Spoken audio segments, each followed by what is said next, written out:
स्वागत है आप सभी का फिर से हमारी एक नई वीडियो में। आज की इस वीडियो में हम एक Microtek square wave PCB repair करने वाले हैं जो हमारा नॉन टीएक्स होने वाला है। ये हमारे एक चाहने वाले की पीसीबी है और ये जो हमारे चाहने वाले हैं काफ़ी होनहार और काफ़ी समझदार हैं। लेकिन इस पीसीबी के अंदर उन्होंने हमें प्रॉब्लम बताई है चार्जिंग सेक्शन को लेकर। सबसे पहले आप ये सुनिए कि उन्होंने इस पीसीबी के अंदर क्या क्या काम किया है। 324 चेंज करके देख लिया गया है, 555 आईसी चेंज कर ली गई है, माइक्रो चेंज करके देख लिया गया है, बीटी चेंज करके देख लिया गया है। इतना काम करने के बाद भी जब सफलता हाथ नहीं लगी, पीसीबी रिपेयर नहीं हुई, तब उन्होंने हमारे पास ये पीसीबी कुरियर कराई है। तो कोशिश आज की यही रहेगी कि चार्जिंग सेक्शन आपको कंप्लीट समझाया जा सके। आप ऐसी क्या कमी करते हो जिसकी वजह से पीसीबी रिपेयर नहीं हो पाती, उन सारी चीज़ों पर बात हो सके। आज मैं आपको 2-3 टिप्स भी दूंगा कि स्क्वायर वेव की चार्जिंग में अगर कभी फंस जाओ तो क्या काम करना चाहिए। तो सबसे पहले तो मैं आपको एक बात बताता हूँ, अगर आपको इस पीसीबी के अंदर चार्जिंग की प्रॉब्लम देखने के लिए मिले तो आपको पीसीबी को बार बार ट्रांसफार्मर पर लगाने की ज़रूरत नहीं है। इससे होता क्या है कि इस पीसीबी के साथ जो ट्रांसफार्मर ज़्यादातर लगकर आते हैं वो एल्यूमिनियम में होते हैं। अब एल्यूमिनियम ट्रांसफार्मर की एक बुराई और जो नेगेटिव पॉइंट है वो ये है कि ड्रेन वायर को जब आप बार बार हिलाते हो तो अक्सर देखा जाता है कि वायर टूट जाता है। तो इस प्रॉब्लम को बचने के लिए और चार्जिंग सेक्शन पर काम करने के लिए आपको एक 100 वाट का बल्ब ले लेना है। ये 10 रुपये का आसानी से आपको मार्केट के अंदर मिल जाएगा। अब इसको आपको पीसीबी के अंदर कनेक्शन करना है। कनेक्शन आपको इस तरह से करना है। ये वीडियो लंबी हो सकती है, जिसे कुछ सीखना है केवल वही देखे, बाकी स्किप करके जा सकते हैं। यहाँ देखिए एक 125 की टेपिंग है और एक न्यूट्रल है। तो आपको इस बल्ब को 125 की टेपिंग और न्यूट्रल पे लगा देना है, मतलब पहली लैग और तीसरी लैग पे लगा देना है इस तरह से। देखिए इससे होगा क्या कि चार्जिंग जब आएगी वो हमें पता चल जाएगा। बार बार ट्रांसफार्मर लगने की झंझट से हम बच जाएंगे, लगाने की झंझट से। इस तरह से लगा देना है। अब आपको इसके अंदर मेंस का कनेक्शन करना है, क्योंकि पीसीबी में हमें मेन भी देनी पड़ेगी। तो मेन के लिए एक सीरीज वायर आपको ले लेनी है। अब इसका एक जो वायर है वो आपको न्यूट्रल पे लगा देना है। ये जो बड़ा सा प्रिंट आप देख रहे हो ये न्यूट्रल है इस पीसीबी के अंदर। अभी मैं आपको पलट के भी दिखाऊंगा। और एक लगा देना है इनपुट लाइन पे। पलटते हैं तो यहाँ देखिए ये न्यूट्रल है, इस पर लिखा हुआ है। ये जिस पर इस समय पेचकस रखा है ये न्यूट्रल और ये भी न्यूट्रल, ये दोनों प्रिंट एक ही हैं। और यहाँ आप देख रहे हैं इस साइड से पहला, ये इसके अंदर इनपुट लाइन है। तो इनपुट लाइन पे आपको एक तार लगा देना है और एक लगा देना है न्यूट्रल पे। अब इनपुट लाइन से ये एक जंपर लेना है और ये लगा देना है आपको फ्यूज ब्लोन पे, ये जो एफ भी लिखा हुआ है। जब तक आप इसके ऊपर जंपर नहीं लगाओगे तब तक आपकी पीसीबी के अंदर चार्जिंग नहीं आएगी, क्योंकि ट्राइक को सप्लाई यहीं से जाती है। तो इस तरह का एक छोटा टुकड़ा लेना है वायर का और उसे इस तरह लगा देना है। अब देखिए हमसे तो केवल चार्जिंग सेक्शन के लिए कहा है, हो सकता है कि पीसीबी के अंदर कोई और भी प्रॉब्लम हो, वो बैटरी के लगाने के बाद पता चलेगा। यहाँ इसका डिस्प्ले पैनल है, डिस्प्ले पैनल लगा लेते हैं। इससे होगा क्या कि पीसीबी के अंदर जो भी इंडिकेशन आएगा सामने हमें पता चल जाएगा। तो ये मैंने बैटरी का वायर लगा लिया है और ये मैं निगेटिव लगाया, ये मैंने पॉजिटिव लगाया। तो पीसीबी तो ऑन नहीं हुई है, पीसीबी ऑन नहीं हुई, लेकिन इसके अंदर एक लंबा बीप आ रहा है। तो इस बीप का क्या सॉल्यूशन होता है उसे हम समझते हैं। चार्जिंग सेक्शन की तो हम बाद में बात करेंगे, पहले बीप को देख लेते हैं। ऐसी कंडीशन में सबसे पहले आपको माइक्रो को बाहर निकालना है। अब माइक्रो बाहर निकालने के बाद इसकी कंडीशन देखनी है। तो पिने इसकी काली हो रही हैं, मतलब कार्बन आ रहा है पिनों के ऊपर। तो इसे आपको सेविंग ब्लेड इस तरह से लेना होता है, जो मैं आपको फॉल्ट फाइंडिंग ग्रुप के अंदर बताता हूँ बार बार कि सेविंग ब्लेड लीजिए और माइक्रो के पिनों को अच्छे से साफ़ कीजिए। वो मैं इस तरह से साफ़ करने के लिए बताता हूँ। अभी देखिए इस तरह से साफ़ करने से होता क्या है, अभी आपको खुद पता चलेगा जब मैं इसे साफ़ करूँगा। इस तरह से देखिए आपको एक एक पिन के ऊपर ये सेविंग ब्लेड से साफ़ करना होता है। इसमें तो आपका ज़्यादा समय भी नहीं लगता है और माइक्रो अच्छी से क्लीन हो जाती है।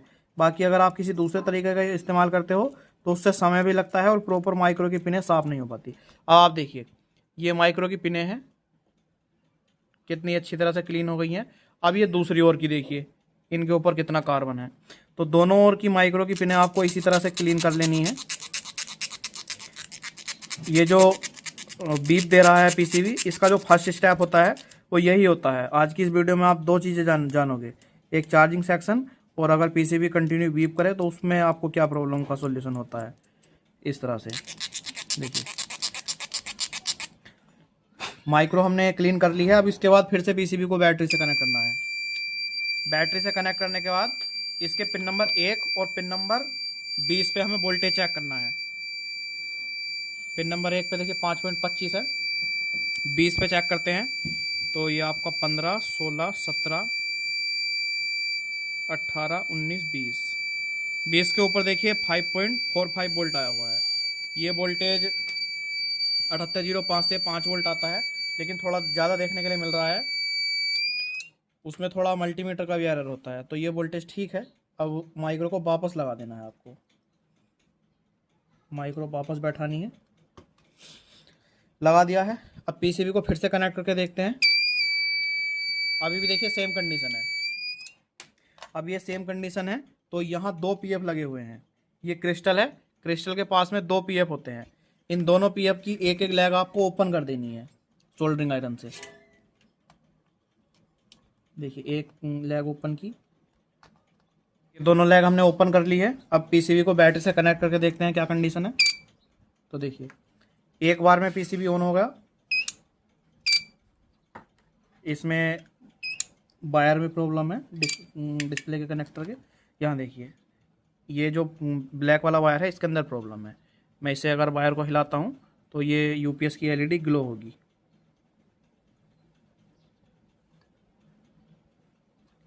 यहाँ इसमें प्रॉब्लम है, इसे छोड़ देते हैं। ड्राई वोल्टेज चेक कर लेते हैं। अगर ड्राई वोल्टेज आ गई होगी तो मतलब पीसीबी ऑन है। तो यहाँ देखते हैं, देखिए ये नेगेटिव मैंने इधर रखा और ये पॉजिटिव। तो इसके ऊपर देखिए 4.86 वोल्ट आ गए हैं, मतलब पीसीबी जो है वो ऑन हो गई है। तो ये तरीका होता है। अगर इसके बाद भी ये पीसीबी ऑन ना होती तो क्रिस्टल चेंज करते। क्रिस्टल चेंज करने के बाद अगर पीसीबी ऑन ना होती तो लास्ट में माइक्रो चेंज करते। 4 प्रॉब्लम में 100% सॉल्यूशन आपको इसी से देखने के लिए मिलेगा। अब देखिए पीसीबी को हम पहले डालते हैं सीरीज में, देखते हैं चेंज ओवर होता है क्या। सीरीज में डाली, चेंज ओवर हुआ, लेकिन चार्जिंग नहीं आई है। अगर चार्जिंग आती तो ये बल्ब ग्लो होता। अब आप देखिए इसके अंदर चार्जिंग लाने का तरीका क्या होता है, क्योंकि सारा काम करके देख लिया गया है। सबसे पहले आपको देखना होता है इस कंडीशन के अंदर पीसीबी इस समय चेंज ओवर है, मतलब मेंस एक्सेप्ट कर रखी है। तो इसके पिन नंबर 26 पे देखना है आपको, माइक्रो के पिन नंबर 26 पे। इसके ऊपर देखिए प्रॉपर 2.81 वोल्ट आए हुए हैं, मतलब चार्जिंग के लिए पल्स तो आउट हो रही है, ये हमने कंफर्म कर लिया। फिर भी चार्जिंग नहीं हो रही तो आपको चेक करना है ट्राइक के बीच वाली लेग में 220 वोल्ट की सप्लाई है या नहीं है। यहाँ देखिए मल्टीमीटर को आपको एसी मोड पे सेलेक्ट करना है। अब एक पिन आपको न्यूट्रल रखनी है। अब बीच वाली लेग में चेक करते हैं तो देखिए 207 वोल्ट आया हुआ है।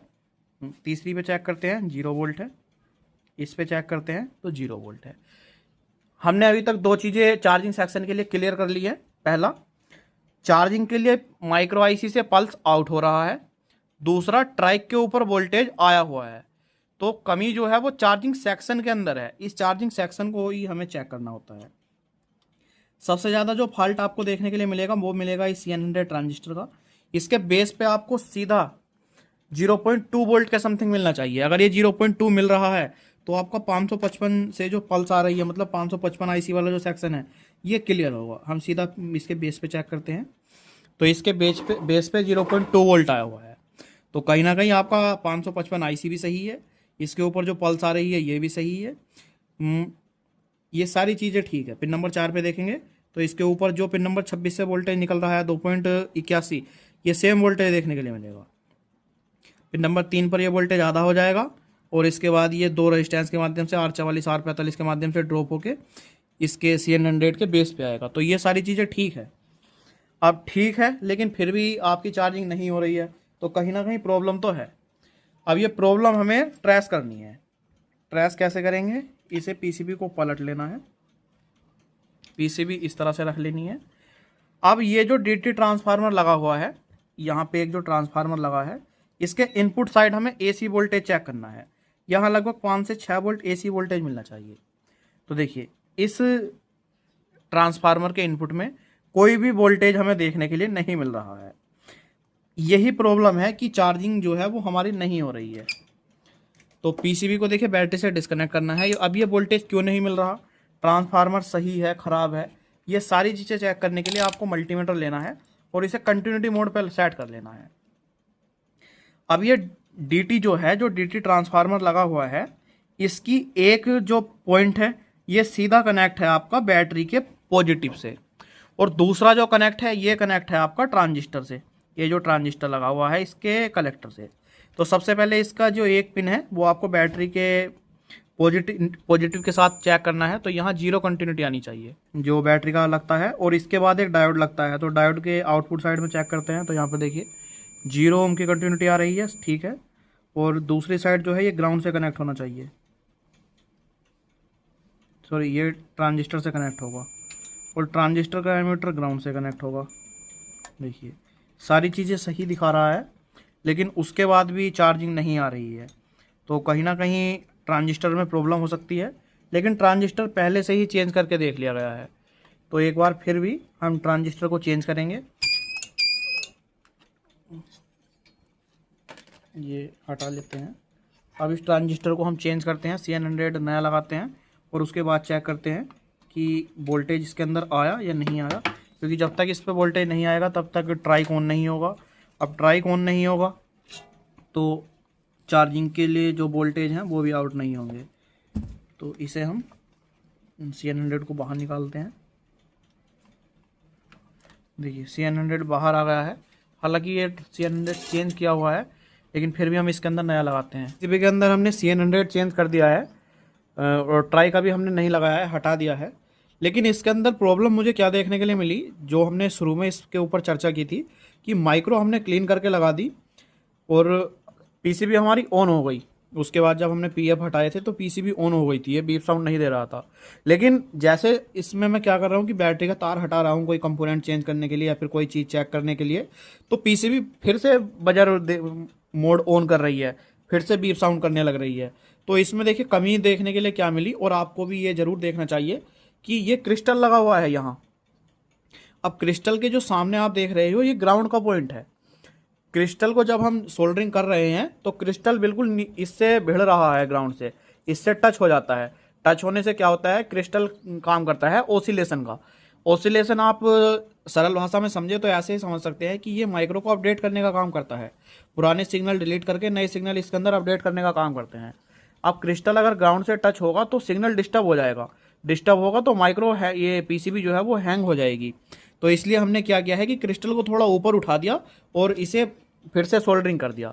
सोल्डरिंग करने के बाद मैंने इसे वीडियो रोक के और 4-5 बार ऑन ऑफ करके देखा तो प्रॉब्लम जो है वो सोल्व हो गई। तो अगर आपके साथ भी प्रॉब्लम आ रही है कि आपने क्रिस्टल दोनों पीएफ हटा दिए हैं, पीएफ की जो वैल्यू होती है वो 22J होती है इस पीसीबी के अंदर, आपने दोनों पीएफ हटा दिए हैं, माइक्रो चेंज कर ली है, मैंने इसका बेस भी चेंज किया। यहाँ अगर आप पीछे देखोगे तो मैंने माइक्रो का बेस भी चेंज किया जब ये प्रॉब्लम सोल्व नहीं हुई। लेकिन उसके बाद भी मुझे इसके अंदर कामयाबी नहीं मिली। तो लास्ट में जब मैं ध्यान से देखा तो ये मुझे देखने के लिए मिला। यहाँ पे देखिए ये बेस मैंने निकाला था, बेस चेंज किया, क्रिस्टल मैंने ऊपर उठाया, प्रॉब्लम सोल्व हुई। अब देखिए मैंने इसके अंदर CN100 चेंज किया और वापस से इसके चार्जिंग सेक्शन को हम चेक करते हैं। ये ट्राइक मैंने अभी हटा दिया है, इसके अंदर जो है वो BT140 लगा हुआ था, आप शुरू में आपने देखा था। यहाँ देखिए हम इसके अंदर बिल्कुल ओरिजिनल ट्राइक यूज करेंगे, BT139। देखिए BT140 था, इसे छोड़ देते हैं। अब पीसीबी को हम बैटरी से कनेक्ट करते हैं। ये देखिए बैटरी से कनेक्ट की और एक बार में पीसीबी हमारी ऑन हुई। ये फ़ायदा होता है अगर आप काम अच्छे से करो तो। मेरा कहने का मतलब ये है कि अगर आप अच्छे से काम करोगे तो स्टेप बाय स्टेप आपको काम करना होगा। ऐसा नहीं है कि सारी प्रॉब्लम आप एक ही बार में सोल्व करने की कोशिश करो, उसमें खुद भी कंफ्यूज होगे। यहाँ देखिए सबसे पहले इसका ड्राइव वोल्टेज चेक कर लेते हैं। तो ड्राइव वोल्टेज आ गया है, मतलब पीसीबी ऑन है। अब इस पीसीबी को हम सीरीज में डालते हैं। मैंने आपको बता दिया है कि चार्जिंग के लिए हमेशा 100 वाट के बल्ब का यूज करें। क्यों करना है ये भी आपको पता चल गया है। सीरीज में डाला, पीसीबी ने चेंज ओवर किया। चार्जिंग इस समय आएगी ही नहीं क्योंकि ये जो है ट्राइक मैंने निकाला हुआ है। चार्जिंग चेक करने के लिए हम क्या कर सकते हैं कि इन दोनों पॉइंट को शॉर्ट कर सकते हैं। देखिए बल्ब ऑन हुआ था, मतलब ट्राइक के ऊपर वोल्टेज आ रहा है। अब हम क्या करेंगे, फिर से CN100 के ऊपर वोल्टेज चेक करेंगे।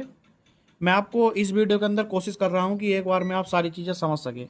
ये CN100 लगा हुआ है, चेक करते हैं 0.25 वोल्ट, इस साइड 0 वोल्ट और इस साइड भी आपका लगभग 11 वोल्ट आया हुआ है। तो CN100 के ऊपर वोल्ट पहले भी था और अभी भी है। पीसीबी के अंदर मैंने आपको बताया था कि जो हमारे भाई थे चार्जिंग सेक्शन के अंदर बहुत ज़्यादा कंफ्यूज हो रहे थे। तो इसमें कन्फ्यूजन का जो सबसे बड़ा कारण मुझे मिल रहा है वो ये है कि ये जो डीटी ट्रांसफार्मर लगा हुआ है इसके इनपुट साइड लगभग 4 से 5 वोल्ट जनरेट होते हैं, लेकिन इस पीसीबी के अंदर ये जनरेट नहीं हो रहे हैं। यहाँ हम देख रहे हैं तो सारे कंपोनेंट हमने चेक कर लिए हैं, लेकिन एसी वोल्टेज जनरेट नहीं हो रहे हैं, ना ही इनपुट साइड और ना ही आउटपुट साइड। ये देखिए एसी मोड पे है। अब हम डीसी पे करके चेक कर लेते हैं। तो डीसी के ऊपर भी इसका कोई भी चार्जिंग करंट सेंस जनरेट नहीं हो रहा है। अब इसके अंदर हम 2-3 टिप्स के ऊपर बात करते हैं और उसके बाद इसमें ट्राइक लगाएंगे, क्योंकि ये होता है कई पीसीबी के अंदर चार्जिंग करंट जनरेट नहीं होता है, हम ट्राइक नहीं लगाते हैं कि अभी तो चार्जिंग बनी नहीं, लेकिन चार्जिंग जब हम इसके अंदर ट्राइक जब लगाते हैं तो प्रॉब्लम कई बार सोल्व हो जाती है। यहाँ देखिए चार्जिंग के लिए आपको 2-3 टिप्स देता हूँ। टिप्स में सबसे पहली बात, आपको हमेशा 100 वाट का बल्ब यूज करना है अगर आपके पास कोई फंसी हुई पीसीबी आई है जो रिपेयर नहीं हो रही है तो। दूसरा, उसके अंदर आपको वायर इस तरह के ही लगाने हैं, बार बार इन्वर्टर के अंदर नहीं लगाने हैं। तीसरा, D2 D3 दोनों को एक साथ चेंज कीजिए, हमेशा नए लगाइए। D3 जो है ये 18 वोल्ट का जिनर है, D2 आपका 4007 है, CN100 नया लगा दीजिए। ये तीनों कंपोनेंट आपको एक साथ चेंज करने हैं। सबसे पहले आपको CN100 चेंज कर देना है, चार्जिंग नहीं आई, उसके बाद आपको चेंज करना है D3 और D2, इन दोनों को एक साथ नया लगा दीजिए। इतना करने के बाद आपकी 90% चार्जिंग की प्रॉब्लम सोल्व हो जाएगी। अगर ये भी नहीं होता है, इसके बाद भी चार्जिंग आपकी नहीं आ रही है, तो आपको 324 चेंज कर देना है। ये जो आईसी लगी हुई है चार्जिंग ना आने के कंडीशन में। और कई बार होता है कि चार्जिंग आपकी इतनी आती है कि एम्पेयर मीटर फाड़ने को तैयार रहती है, सुई बिल्कुल ऐसी रहती है कि एम्पेयर मीटर तोड़ के बाहर निकल जाए। तो उसके लिए भी आपको सेम स्टेप फॉलो करना है, 324 को चेंज करना है और उसमें आपको ट्राइक को जरूर चेक कर लेना है शॉर्ट के लिए। अगर आपका ट्राइक खराब हो जाएगा तो ये प्रॉब्लम देखने के लिए मिलेगी। इतना काम कर लिया फिर भी चार्जिंग नहीं आ रही है तो 4 कंपोनेंट बता रहा हूँ, इन्हें चेक कीजिए, चार्जिंग आपकी 100% आएगी। एक आपकी रेजिस्टेंस लगी हुई है 27 ओम की, एक आपका BA159 लगा हुआ है, एक आपकी R52 की लोकेशन पर रेजिस्टेंस लगी हुई है। ये इन्हें चारों को चेक कीजिए, अगर ठीक मिलते हैं तो एक बार डेटे ट्रांसफार्मर को चेंज करके देख लीजिए। इसमें मैं आपको लग रहा होगा कि इन्होंने सारी चीज़ें चेंज करने के लिए बता दी, ये सीधा सीधा फॉल्ट क्यों नहीं बता रहे हैं। ये वीडियो मैं इसी उद्देश्य से बना रहा हूँ। मेरे पास बहुत सारे कमेंट आ रहे थे कि चार्जिंग सेक्शन का A to Z component change करने के बाद भी चार्जिंग नहीं आती है, कोई ऐसा वीडियो बनाइए जिससे ये प्रॉब्लम सोल्व हो सके। सबसे पहली बात, अगर आपने चार्जिंग सेक्शन का A to Z component change कर दिया है तो 100% चार्जिंग आपकी आएगी। कुछ लोगों के मन में वहम हो जाता है, डर बैठ जाता है कि ये चार्जिंग नहीं बन रही है हमसे, तो उसे आपको सबसे पहले तो अपने मन से निकालना है। ऐसा कोई काम नहीं है जो आप ना कर सकते हो। जो टिप्स बता रहा हूँ उन्हें ध्यान से सुन लीजिए, चार्जिंग आपकी यहीं से आती है। सबसे पहले Q9 ट्रांजिस्टर को चेंज कर दीजिए, D2 D3 को चेंज कर दीजिए, चेक करके देखिए इसके ऊपर 100 वाट का बल्ब लगा के, ये नहीं कि बार बार ट्रांसफार्मर पर लगा रहे हो। जब आप इतना काम करोगे तो आपकी चार्जिंग आ जाएगी। अगर नहीं आती है तो 555 IC 324 इसे चेंज कर दीजिए। मैं आपको सही बात बताऊं तो ये है लगभग 15 रुपये के आसपास आपकी 324 आएगी, 10 रुपये के आसपास आपकी 555 आएगी, 15 और 20 25 और 1 1 2 27, लगभग 40 रुपये के अंदर आप इसकी चार्जिंग को ठीक कर सकते हो। अगर ट्राइक आपका लग गया तो लगभग 30-35 रुपये के आसपास ट्राइक, मान के चलिए 60-70 रुपये में, 80 रुपये में आप इसकी चार्जिंग को रिपेयर कर सकते हो। लेकिन कई बार अगर आपके मन में वहम बैठ गया कि चार्जिंग हमसे रिपेयर नहीं होगी, तो आप कितनी ही कोशिश कर लेना, मेरी वीडियो देख लेना, किसी और की देख लेना, चार्जिंग आपसे रिपेयर होगी ही नहीं। इतना काम किया। देखिए अब मैं इसके अंदर ट्राइक लगाने वाला हूँ। इसके अंदर क्या क्या काम किया था आपको पता चल गया कि 324 चेंज कर ली थी, 555 चेंज कर ली थी। हमने इसके अंदर क्या किया कि D2 और D3 अपने पास से चेंज किया और Q9 चेंज किया। अब जब मैं मेन से लगा के देख रहा हूँ तो DT के इनपुट साइड कोई भी वोल्ट जनरेट नहीं हो रहा है, ना ही आउटपुट साइड। तो इसके अंदर हम क्या करेंगे कि एक BT139 लगाएंगे यहाँ पे आपके सामने। LM324 का जो काम होता है वो होता है चार्जिंग करंट सेंस का। ये आपको जब चेंज करना होता है जब आपकी चार्जिंग करंट सेंस की प्रॉब्लम हो, जैसे आपकी हाई एम्पेयर से बैटरी चार्ज कर रहा है, ये ट्राइक वगैरह सब सही है, फिर भी आपका हाई एम्पेयर से कर रहा है, तो उस केस में आपको 324 चेंज करना होता है। पहले कोशिश कीजिए कि चार्जिंग को रिपेयर कर सकें। यहाँ देखिए ये ट्राइक की जगह है। अब इसके बाहर की ओर ये लगना है, मतलब ये इस तरह से लगना है इस जगह। इसे हम सोल्डरिंग करते हैं बिल्कुल लाइव आपके सामने। इन्वर्टर रिपेयरिंग के फील्ड में अगर आए हो तो मन से वहम निकाल दीजिए। और दूसरी बात, आपको नुकसान से नहीं डरना है। बहुत से लोग होते हैं सर मोसपेट लगा के दिए थे फट गए। जब पहली बार काम करोगे, नया नया काम करोगे, तो ये प्रॉब्लम सारी देखने के लिए मिलेगी। जो आपके एरिया में अच्छे मैकेनिक है, अच्छे टेक्नीशियन हैं, या फिर यूट्यूब पे जो अच्छा काम कर रहे हैं, जो देखते ही फॉल्ट को बता रहे हैं यूट्यूब के अंदर या फिर आपके एरिया में, उनसे जाके पूछिए कि उन्होंने कैसे काम को सीखा है। अगर वो भी डर जाते कि मोसपेट हमने लगाया था ये तो फट गए, अब क्या करें या फिर ना करें, तो इतने अच्छे शायद वो ना बन पाते। आपको भी कोशिश करनी है कि ऐसे ऐसे फॉल्ट से घबराना नहीं है। चाहे आज ख़राब हो, कल ख़राब हो, लेकिन परसों आप देखोगे कि आप उसे खुद से रिपेयर करोगे। यहाँ देखिए ट्राइक हमने लगा दिया है। इसके बीच में आपको इस तरह से चिमटी घुमा देनी है ताकि बीच में जो पेस्ट वगैरह हो वो हट जाए। अब यहाँ देखिए पीसीबी को पहले बैटरी से कनेक्ट कर लेते हैं। ये बैटरी से लगाई, ऑन हो गई। अब मैं इसे सीरीज में डालता हूँ। हमेशा चेक कीजिए, सीरीज में चेक कीजिए। सीरीज में किया,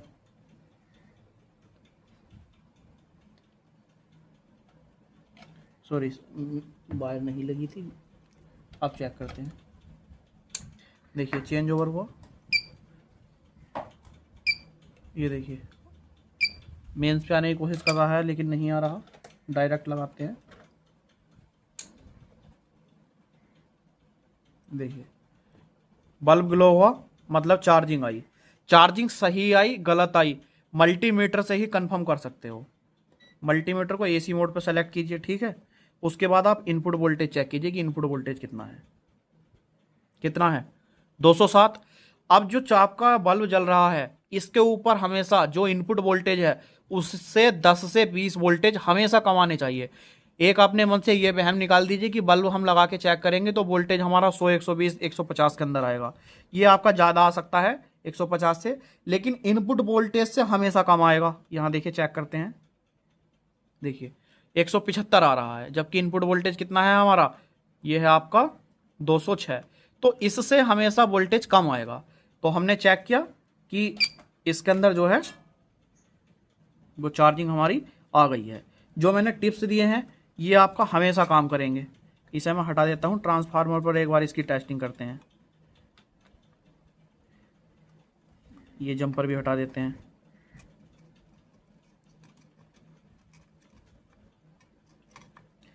कभी भी आपको किसी फॉल्ट से घबराने की जरूरत नहीं है जब तक मैं हूँ। इसे देखिए हटा देते हैं। ये हटा दिया। एक बार फिर से एक बार टिप्स सुन लीजिए।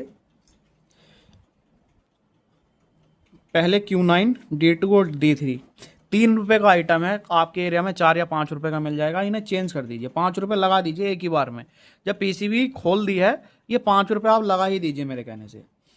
अगर इसके बाद भी प्रॉब्लम का सोल्यूशन ना हो तो ट्राई की बीच वाली लैग पे 220 वोल्ट चेक कर लीजिए। यहाँ 220 वोल्ट होना चाहिए। इतना करोगे 90% चार्जिंग का सोल्यूशन आपके हाथ में होगा। इतना करने के बाद भी अगर चार्जिंग नहीं आ रही है तो आपको ये चारों कंपोनेंट को चेक कर लेना है। ये चारों कंपोनेंट चेक करोगे सही मिलेंगे तो उसके बाद 555 को चेंज कर देना है, चार्जिंग आ जाएगी। अब देखते हैं कि चार्जिंग इतनी आ रही है कि एम्पेयर मीटर फटने को तैयार है, तो उस केस में आपको 324 को चेंज कर लेना है। और मैं आपसे एक बात कहूँगा कि जो मैंने आपको चार्जिंग सेक्शन की वीडियो दी है क्लास के अंदर, आप उसे ज़रूर से देख लेना एक बार। ये जो है इसके आसपास में जो रेजिस्टेंस लगी होती है ये मैंने काफ़ी डिटेल से चर्चा की हुई है, आप इसे ज़रूर देख लेना। अब देखिए ट्रांसफार्मर हम इसके ऊपर लगाते हैं। मुझे पता है कि इस वीडियो के ऊपर ज़्यादा व्यूज़ नहीं आएंगे क्योंकि लंबी वीडियो देखना पसंद नहीं करते लोग, लेकिन जो भी देखेगा कुछ ना कुछ फ़ायदा होगा। भाई इतना है। यहाँ देखिए, क्योंकि इस समय जो ज़माना चल रहा है वो है शॉर्ट का।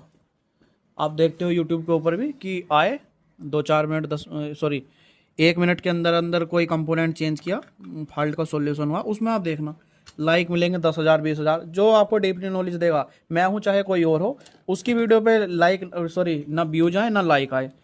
तो ये सारी चीज़ें चलती रहती है क्योंकि अब ज़माना जो है वो मॉडर्न हो गया है, सबको चाहिए शॉर्टकट तरीका। यहाँ देखिए ये पीसीबी हमने कनेक्ट की ट्रांसफार्मर से। अब इसे हम बैटरी से लगाते हैं। ये हमने इसका लगाया निगेटिव। चार्जिंग इसकी अच्छी आएगी क्योंकि हमने पहले ही चेक कर लिया है। बल्ब लगा के हमने इसे कनेक्ट कर दिया है। बैटरी से आउटपुट आ गई है, अभी दिखाऊंगा आपको भी। अब इसे सीरीज में डालते हैं। सीरीज में डाला, ये सीरीज का बल्ब जला बड़े ही आराम से।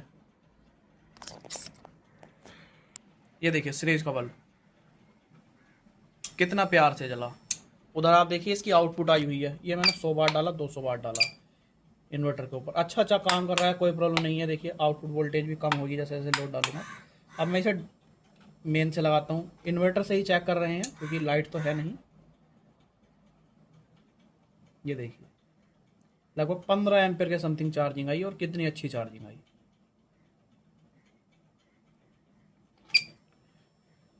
तो इस तरह से आप इसकी चार्जिंग को रिपेयर कर सकते हो बड़ी आसानी से।